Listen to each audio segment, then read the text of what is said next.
Hello बच्चों, let's read this given question. So the given question says that a light bulb is rated 100 watt for a 220 volt supply.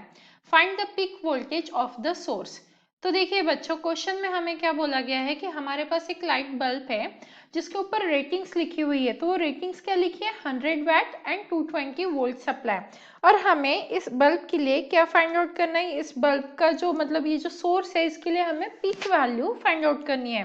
तो इस question को solve करने के लिए हमारा की कंसेप्ट क्या रहेगा? की concept to solve this question क्या रहेगा? हमारा फॉर्मूला।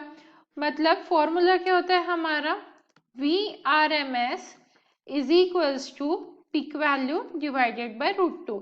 ये V नॉट मतलब क्या है? पीक वैल्यू है। पीक वैल्यू को हम V नॉट से रिप्रेजेंट करते हैं। अब क्वेश्चन में गिवन क्या है? तो अगर हम गिवन की बात करें तो जो 220 है वो किसकी वैल्यू दी हुई है? हमें VRMS की वैल्यू दी है। तो VRMS की वैल्यू क्या है? 220 वोल्ट।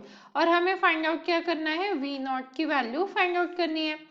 तो हमारे पास फॉर्मूला है, गिवन क्वांटिटीज है, हम आसानी से वैल्यू सब्स्टिट्यूट करके आंसर फाइंड आउट कर सकते हैं। तो VRMS is equals to V naught by √2। तो यहाँ से हम क्या लिख सकते हैं? V naught is equals to क्या हो जाएगा? VRMS इंटू √2 हो जाएगा। तो अब V नॉट की वैल्यू क्या आ जाएगी यहाँ से? V naught is equals to क्या आ जाएगा यहाँ पे? 220 इंटू √2 आ जाएगा।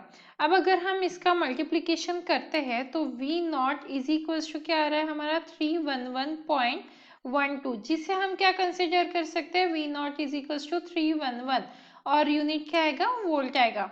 तो हमें क्या फाइंड आउट करना था क्वेश्चन के हिसाब से? Peak voltage of the source.